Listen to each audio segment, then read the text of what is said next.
Selamat datang kembali di sesi kupas tuntas kita. Hari ini kita bakal bongkar bab 5 dari buku Mindset. Fokusnya ke dunia bisnis dan kepemimpinan. Kita pakai kutipan langsung dari bukunya nih sebagai sumber utama. Anda mungkin pernah kepikiran ya, kenapa sih ada pemimpin bisnis yang bisa bawa perusahaannya sukses banget gitu, jangka panjang. Tapi ada juga yang awalnya kayaknya, wah hebat, ujung-ujungnya malah anjlok. Nah, misi kita kali ini mau coba lihat gimana mindset, pola pikir dasar kita. Soal kemampuan itu jadi kunci penting di sini.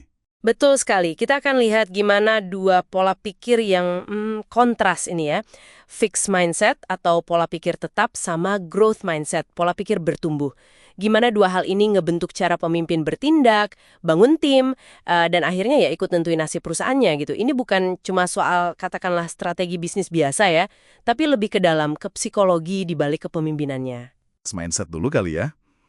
Buku ini kan nyebut beberapa contoh nih, kayak Lee Iacocca di Chrysler setelah masa jayanya, terus ada Al Dunlap, Iya, si Chainsaw Al. iya, itu. Atau para bos Enron kayak Lay dan Skilling. Apa ya benang merahnya dari mereka ini? Nah, mereka ini cenderung melihat dunia tuh kayak ada kotak superior sama inferior. Fokus utama mereka jadinya ya terus-terusan aja ngebuktiin kalau diri mereka tuh hebat. Perusahaan seringkali cuma jadi kayak panggung buat validasi diri gitu. Akibatnya apa? Ya mereka jadi takut banget gagal.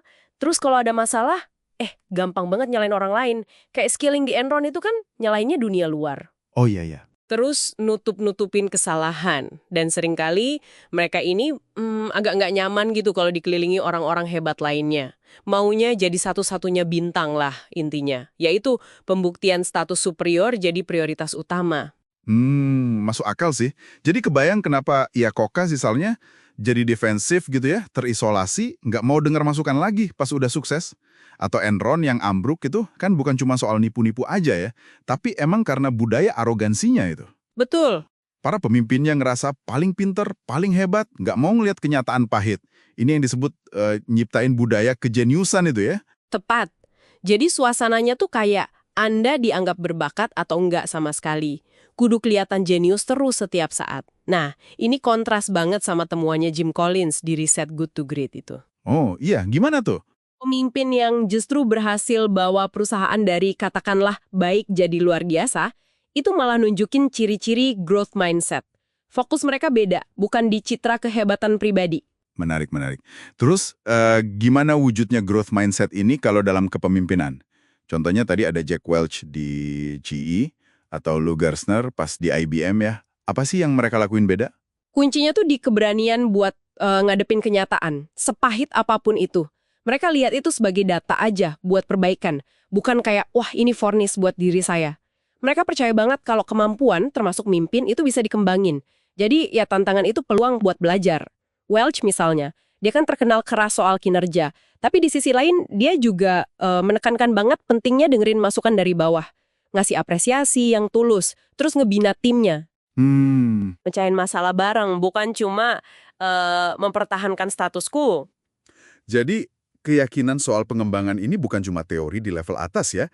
Kayaknya ada studi menarik juga di buku ini, soal ini. Ya benar. Studi oleh Wood dan Bandura itu yang pakai simulasi manajemen itu relevan banget. Jadi mahasiswa bisnis dikasih simulasi.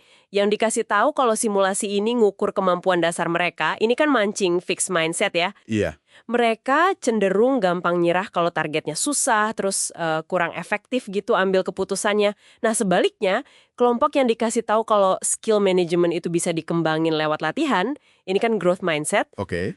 Mereka malah lebih gigih, nyari strategi baru, bikin tujuan yang lebih tinggi, dan ya ujung-ujungnya lebih sukses di simulasi itu. Wah, jadi mindset ini benar-benar kayak sistem operasi gitu ya, yang bisa nular ke seluruh budaya perusahaan, bukan cuma soal kepribadian pemimpinnya aja. Tepat sekali, nular banget.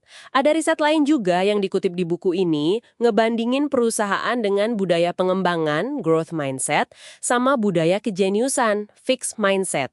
Hasilnya jelas banget. Di perusahaan yang budayanya growth mindset, karyawannya ngerasa lebih dipercaya, lebih komit, lebih berani coba hal baru, ambil resiko yang wajar. Supervisor di sana juga ngelihat potensi karyawan tuh jauh lebih besar. Wow. Sebaliknya, di budaya kejeniusan, ya gitu, karyawan lebih cemas soal bikin salah, kurang kolaboratif, dan ngerasa perusahaan tuh nggak bener-bener dukung pengembangan bakat mereka. Gitu. Oke, oke. Jadi kalau ditarik kesimpulan nih, apa ya intisari pentingnya dari pembahasan kita ini? Ya, pada dasarnya gini, fixed mindset itu bikin pemimpin jadi, terobsesi sama pembuktian diri. Jadi kejebak sama ego, terus jadi lumpuh karena takut gagal atau takut ngaku salah. Ironisnya, justru sikap kayak gini yang bisa menghancurkan, nggak peduli seberapa brilian mereka kelihatannya di awal. Mereka nyiptain lingkungan kerja yang, ya, penuh tekanan dan penghakiman. Sementara kalau growth mindset, itu justru mendorong buat belajar terus-menerus ya. Jadi lebih tangguh ngadepin masalah, dan punya kemampuan buat ngangkat orang lain juga. Pemimpin kayak gini jadi nggak takut buat ngaku, wah, saya nggak tahu nih, atau oke, saya salah. Karena itu dianggap titik awal buat jadi lebih baik gitu kan. Persis, mereka membangun organisasi yang ikut belajar dan berkembang bareng-bareng. Nah, ini jadi bawa kita ke satu pertanyaan penting nih buat Anda yang dengerin. Coba deh renungkan. Di lingkungan kerja Anda sekarang, atau mungkin dari gaya kepemimpinan yang pernah Anda amati, pola pikir mana sih yang kayaknya lebih dominan? Yang percaya bakat itu udah dari sananya, tetap, atau yang percaya kalau kemampuan itu bisa ditempa, bisa dikembangin? Dan yang lebih penting lagi mungkin ya, coba pikirin deh, gimana pola pikir itu, mau yang tetap atau yang bertumbuh, secara nyata gitu, ngefek ke kemampuan Anda sendiri dan orang-orang di sekitar Anda buat benar-benar keluarin potensi terbaiknya.